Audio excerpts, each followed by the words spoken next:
Hello everyone, my name is DS Rider, and this video which is coming up is just more of a thing. It's just a bit of backlog which I meant to release from last year. So it's from Kapow of 2016, not Kapow of 2017, which will be coming up after this. See you later.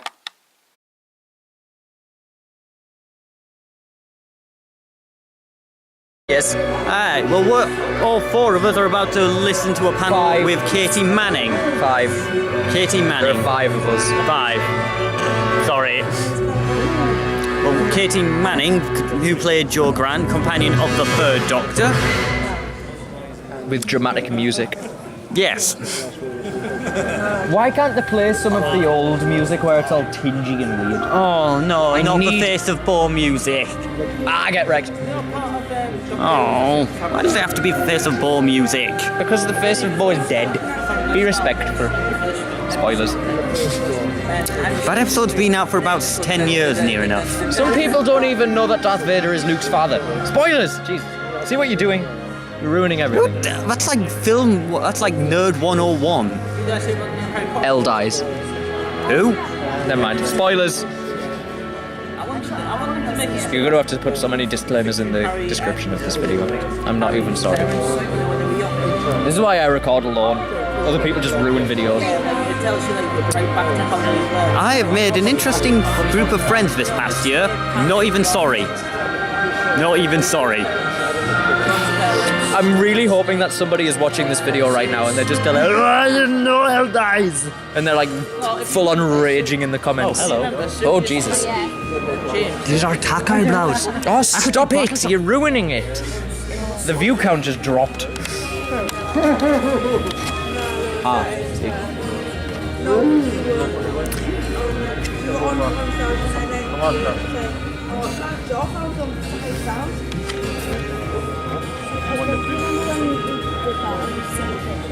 I'm gonna take that off him in a minute.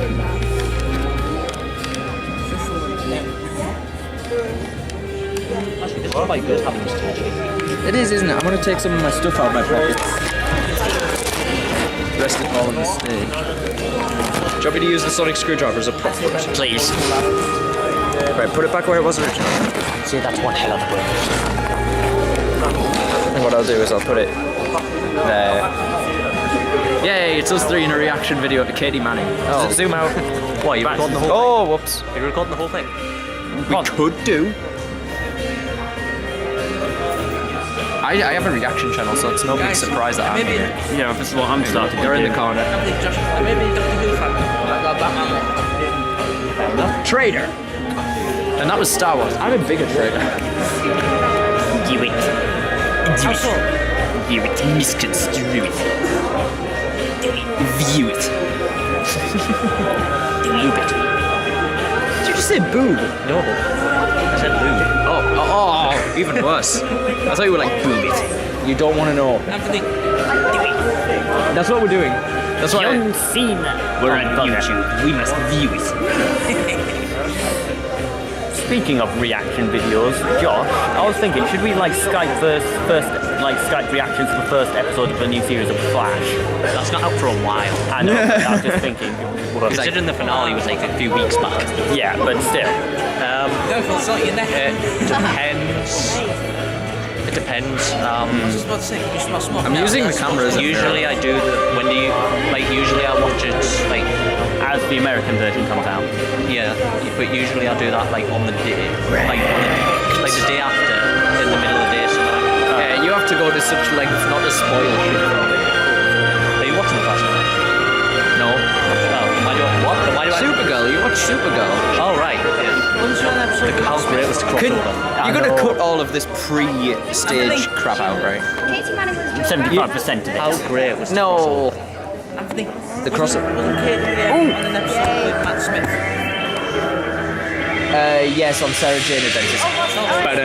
How great was the crossover?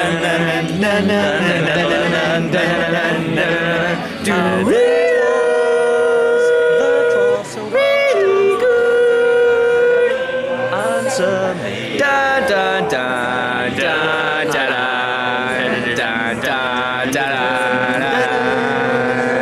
da da da da da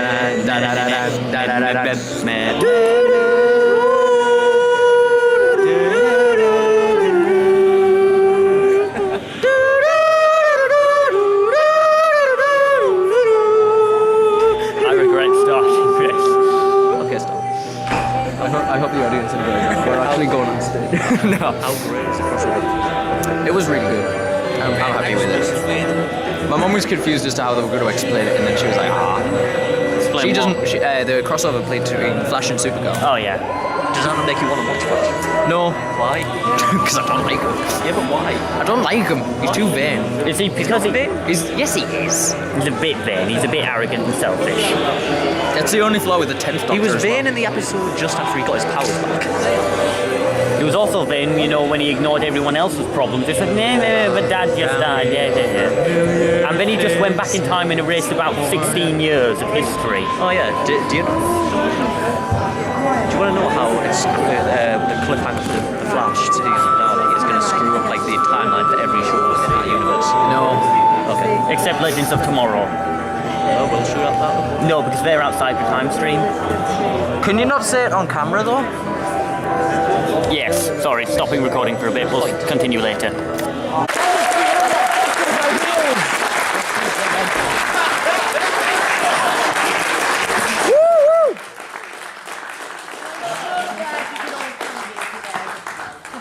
Hello, everybody. How are you? Good. Woo!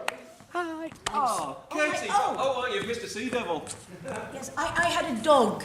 It was a King Charles Spaniel that looked awfully like that. It's that face, isn't it? You know, and I love the string vest.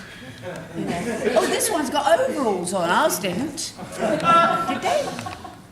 they? No, they didn't. No, they were naked apart from the They string. were. I was thinking of the right word, naked.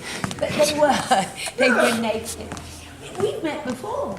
Yes! We did a radio thing We did. a couple of weeks ago, and it was great fun. And I had all this wonderful choice of music, and I could sort of hear when he was talking to me, he was thinking, does she really want Firestarter by Prodigy? Does she really want the Chemical Brothers? Yep. Have a seat, Katie. Have a seat. Oh, blimey! Now, that suit, that I look like a British rail waiter. That suit, actually, I was told there's only one, you mustn't get it wet. Well, of course, John saw that we had these sea doodaddies, and he said, we're going on that. And we did, right? And my suit got wet, and the trousers got shorter and shorter. And I was like this. By the time we got to the studio, I'm walking around like, this is where you get a photograph of me, right? What shoes are you wearing in this? I'm always fascinated by Joe's They're shoes. flats, so I kept falling over. Oh, that's because you can't walk in flats, No. can you? You can do heels. I can work on point or heels. Flat. Do you know, I cracked my pelvis last year, and I was doing a play, and I had this massive fall, cracked my pelvis, and you know, I was wearing flat shoes when I did it.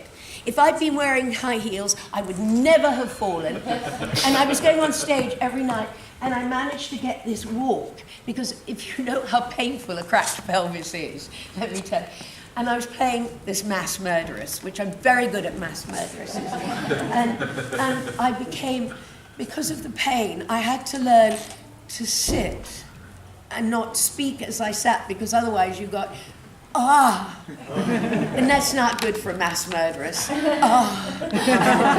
poise, what elegance. I was going to say, and there I was in this wonderful 1940s, right with the, I call them profiteroles, but they were actually military roles. And there I was, and everyone said to me, I could just watch you walk on stage. Your walk is so extraordinary. I thought, well, there were days when I was on so many painkillers that I think all I could do was walk. I was watching The Demons the other week, and you don't have to go You up. must get a life. I know, I need to get out. I need to get out. I've come out here.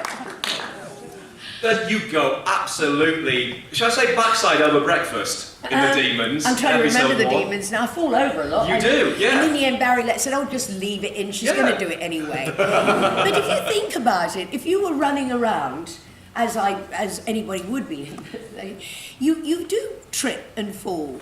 So to actually redo a shot, just because it's, you know, and it keeps the panic going, doesn't it? You know, oh, she's down, oh no, she's up again, you know. It's part of the character. It's part of the character, and it's a lot more truthful than you run across all this terrain and you don't fall over ever. Because you were telling me about your audition for Doctor Who. Sorry, I missed my mouth. You're right.